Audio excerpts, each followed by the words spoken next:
Yep, no Um, problem. Down the stretch here, for you guys to make the NCAA tournament, is it more important, in your opinion, for your defense to be great or for you guys to find more consistent offense from other players to complement Trace Jackson Davis? Both got to be great. I don't think you can do one without the other in order for us to win. We've been solid defensively, but lately we just have not been able to make shots. And we just got to keep working at it, man. I mean, we got to keep shooting and practice and doing the things that hopefully they can get us over the hump. I mean, that's the name of the game. But you can't think that you're gonna go outscore Purdue or Ohio State. You're gonna have to defend those guys as well. So you got to have both parts. Alex. Hey, Coach, thanks for the time. I'm curious how Rob Fennessy's doing with his recovery, and also from a mental standpoint, where do you feel like this team's at? It's easy to get down on yourself after you lose 4 games, but do you feel like these guys are still kind of in the right state of mind to go out there and win a game? Well, it's my job to try to keep them in the right frame of mind. I think we're okay. This thing has just kind of been hovering over our basketball program for some years now, and it was just like I explained today to these guys.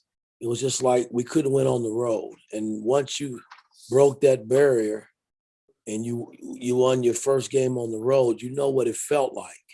And until we can break this ice, these guys, they don't know what it feels like to make the tournament, and really compete for a Big Ten title. They don't understand that yet. And, we got 5 games to go. I still think we control our own destiny. It's not like every game that we played, we haven't competed and been in every game. I mean, we've been there.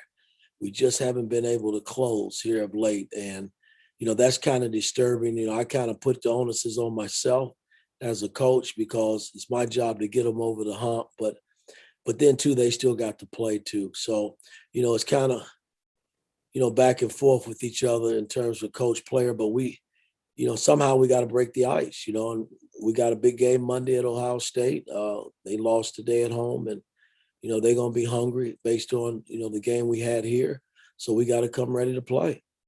Sorry, any update on Rob? Well, he won't be back, anytime soon, and we didn't have Christian today. He's out, there's a chance he might not play.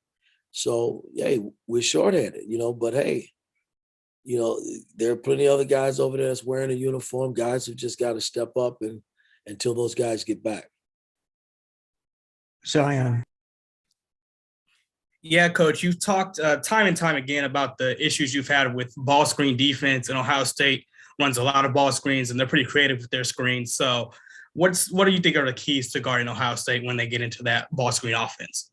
Guys, we haven't been hurt a whole lot in ball screens. I go back to the Michigan game where we hurt, and then the Michigan State game we didn't. But for the most part, we have defended ball screens, I think, fairly well.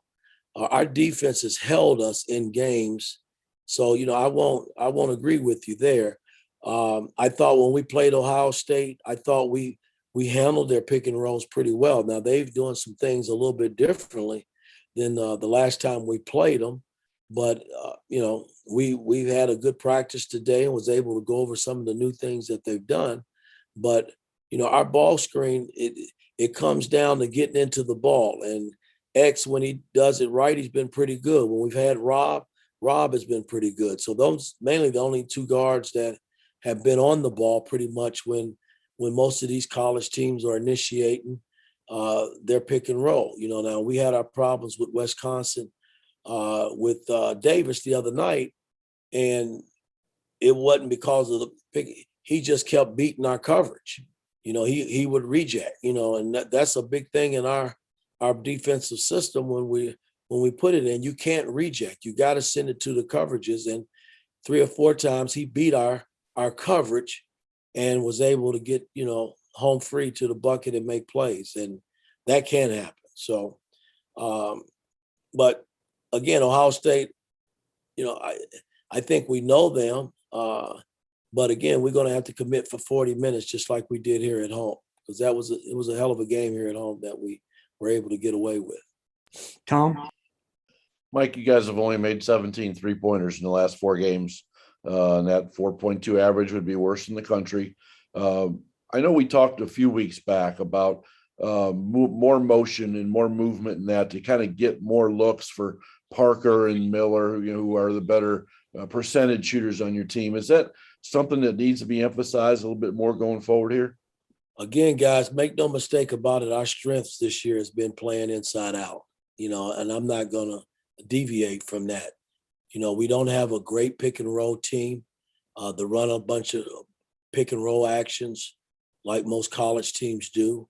So we got to play to our strengths. And I think when these guys get shots, which, some of these guys are getting some pretty good shots, they just got to feel good about making them and knock them down. That's kind of where I am with our ball club in our offense right now. Okay, Zach, then we'll finish up with Dustin.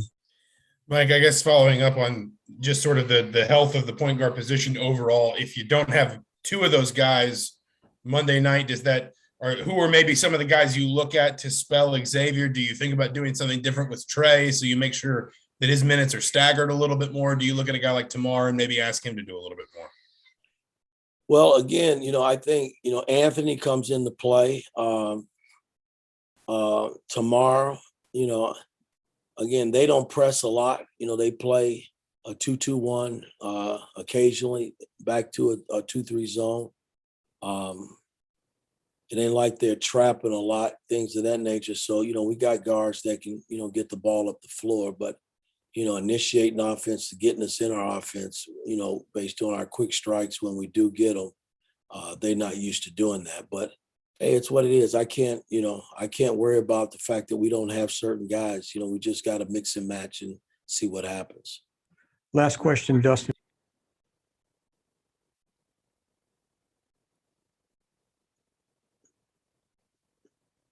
Okay, Tyler. Hey, Coach, I hope you're doing well. You had said after the Wisconsin game that you felt like guys were maybe kind of looking over their shoulders of what had happened in the past, kind of going down the stretch of seasons.